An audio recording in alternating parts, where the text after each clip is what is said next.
Good morning, students. How are you all? I hope you all are fit and fine and studying well. So, beta ji, welcome back to a new session. आज हम लोग पढ़ेंगे excretion life process के third topic को excretion आज हम लोग deal करेंगे. ओके, लास्ट क्लास में ट्रांसपोर्टेशन हमारा कंप्लीट हो गया था, तो आज हम लोग बेटा एक्सक्रीशन पढ़ते हैं.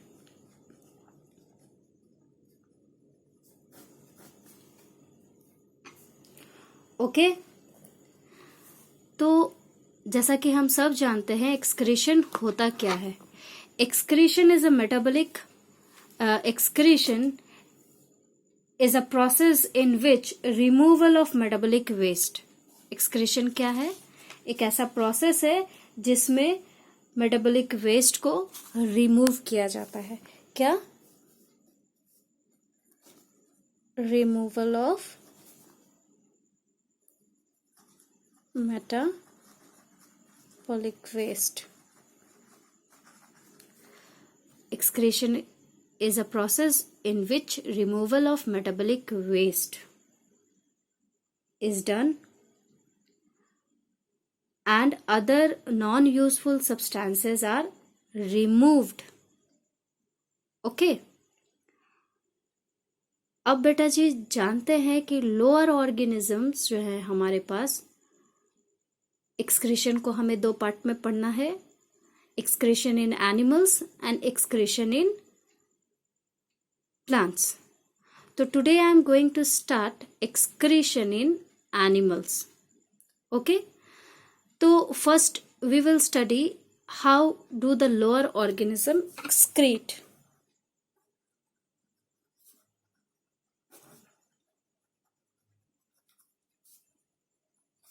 Okay. How do these lower organism excrete? तो फर्स्ट ऑफ ऑल हम लोग बात करेंगे यूनिसेलुलर ऑर्गेनिज्म के. ओके, तो यूनिसेलुलर ऑर्गेनिज्म मतलब सिंगल सेल्डेड ऑर्गेनिज्म जो होंगे. सिंगल सेल्डेड ऑर्गेनिज्म कौन कौन से हैं बेटा जी? बैक्टीरिया और क्या है? अमोइबा. These are the unicellular organism. They don't have complexity in their lifestyle. Okay, क्योंकि इनके पास ना टिश्यू होता है, ना ऑर्गन होता है, ना ऑर्गन सिस्टम होता है. ओके, एक सिंगल सेल से बना ऑर्गेनिज्म है ये. तो ये कैसे एक्सक्रीट करते हैं?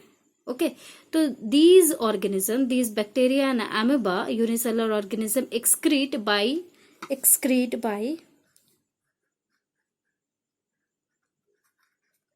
simple diffusion process. Simple diffusion by the body surface.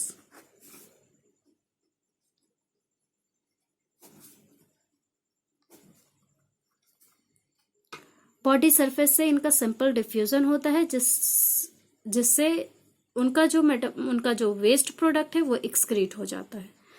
Next हमारा जो देख लेते हैं, हमारे पास फेरेटिमा. आप सब जानते होंगे फेरेटिमा किसे कहा जाता है. तो बेटा अर्थवर्म का साइंटिफिक नेम है फेरेटिमा. अर्थवर्म कैसे एक्सक्रीट करते हैं बेटा जी? इनके पास होता है नेफ्रीडिया. ओके, अर्थवर्म के पास नेफ्रीडिया होता है और वो नेफ्रीडिया के हेल्प से एक्सक्रीट करते हैं. नेफ्रीडिया के हेल्प से एक्सक्रीट करते हैं. उनके बॉडी से जो भी टॉक्सिक सब्सटेंस है, जो भी वेस्ट प्रोडक्ट है, वो नेफ्रीडिया के हेल्प से एक्सक्रीट हो जाता है.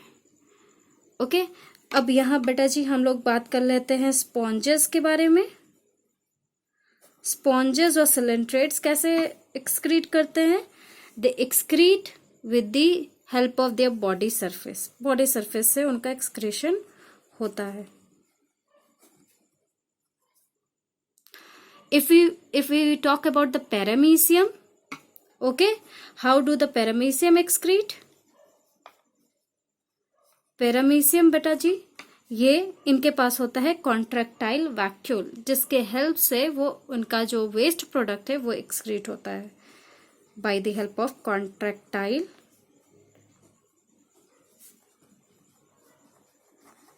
Vacuole.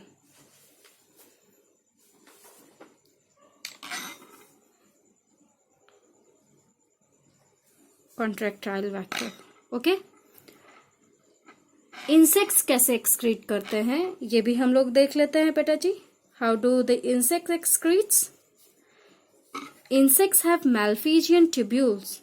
They excrete with the help of their Malpighian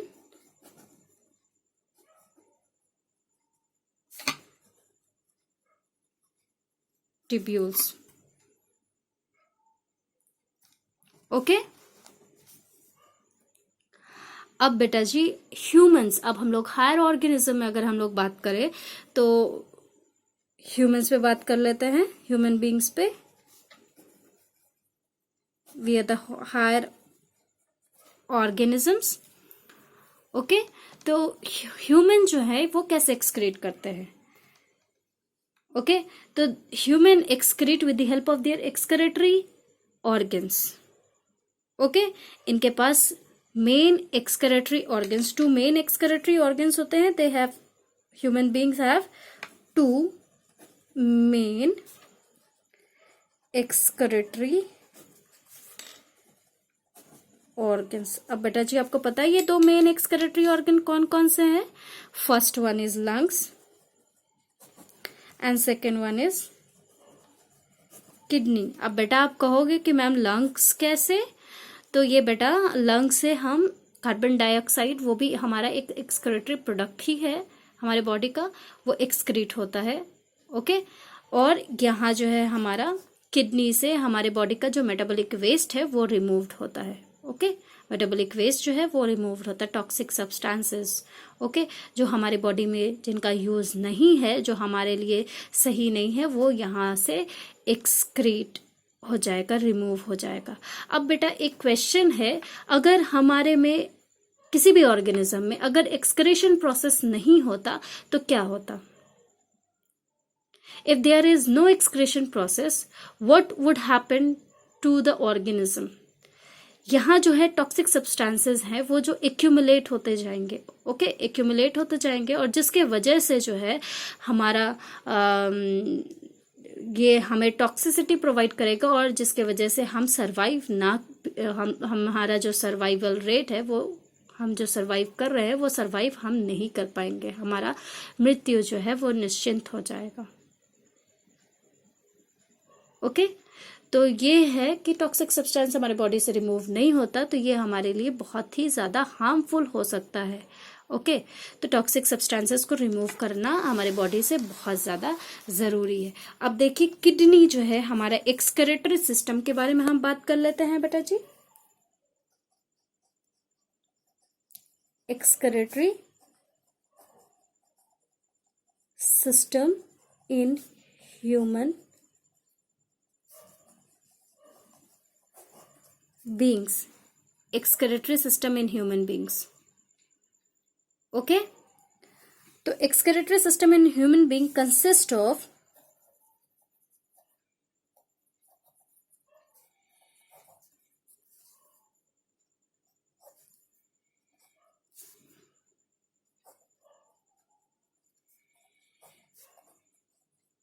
a pair of kidney, second a pair of ureter, third urinary bladder, fourth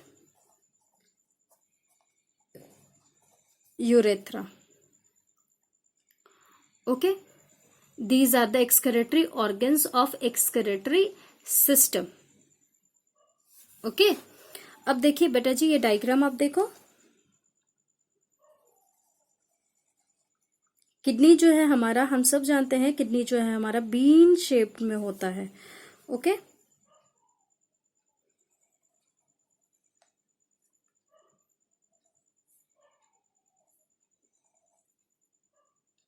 Okay, like this.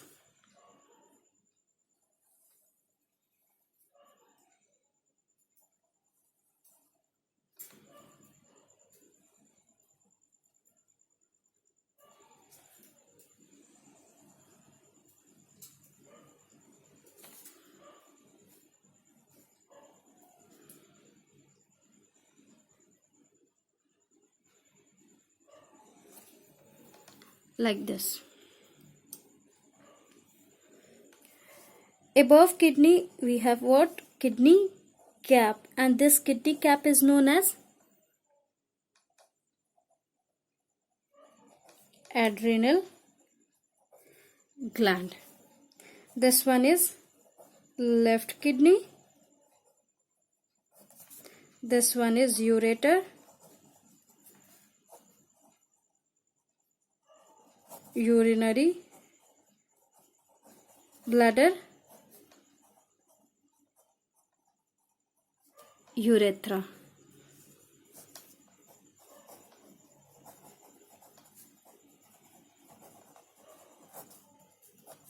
Right kidney. आप बेटा जी अब देख रहे होगे ये जो हमारा राइट किडनी है वो स्लाइटली लोअर है. मैंने नीचे की साइड बनाया है, थोड़ा सा नीचे है ना, स्लाइटली लोअर. तो हमारा राइट किडनी का जो पोजीशन होता है वो slightly lower than the left one. Okay, why? What is the reason behind this? Because right side जो है हमारा लीवर होता है. लीवर होने के कारण, लीवर जो है पैर में नहीं होता, जिसके वजह से जो हमारा जो है ये जो पोजीशन हो जाता है ये राइट किडनी का स्लाइटली लोअर हो जाता है. ओके, अगर दोनों साइड लीवर होता तो इनका पोजीशन जो है सेम होता, लेकिन लीवर तो हमारे पास एक ही होता है तो वो राइट साइड होता है. और राइट साइड होने के कारण, लीवर जो है हमारा सबसे बड़ा ऑर्गन है. 1.5 kg इसका वेट होता है लीवर का, और ये राइट साइड होता है, जिसके वजह से किडनी का पोजीशन जो है, राइट किडनी का पोजीशन होता है slightly lower than the left one. Okay, अब देखिए किडनी में बेटा जी यहाँ पे नेफ्रॉन होते हैं. ओके,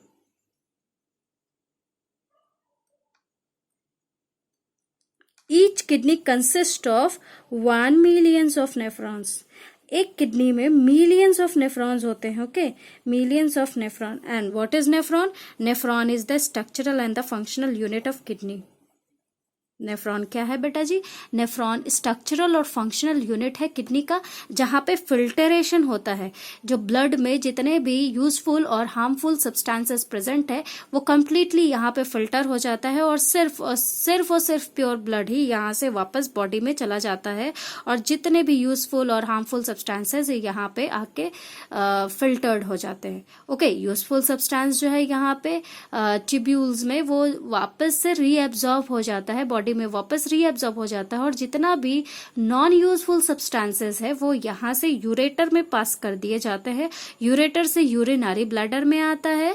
यूरिनरी ब्लैडर क्या है बेटा जी? यूरिनरी ब्लैडर, यूरेटर जो है ओपन होता है यूरिनरी ब्लैडर में. यूरिनरी ब्लैडर जो है वो स्टोर हाउस है. ओके, यूरिन को स्टोर करता है, और जैसे ही यूरिन जो है यहाँ पे पूरा भर जाता है, फिल हो जाता है, उसके बाद यहाँ जो यूरेथ्रा है, ये यूरेथ्रा में स्फिंक्टर्स प्रेजेंट होते हैं. स्फिंक्टर्स, ओके, ये स्फिंक्टर्स जो है इनमें प्रेशर क्रिएट होगा. ये एक बैंड की तरह काम करता है. इस प्रेशर क्रिएट होगा और ये रिलैक्स हो जाएगा, और हमारा यूरिन जो है ये पास आउट हो जाएगा. ओके, अगर ये स्फिंक्टर प्रेजेंट नहीं होता हमारे बॉडी में बेटा जी, तो ये जो है हर समय यूरिन जो है पास आउट होता रहता. ओके, तो ये था हमारा एक्सक्रीटरी सिस्टम ऑफ ह्यूमन.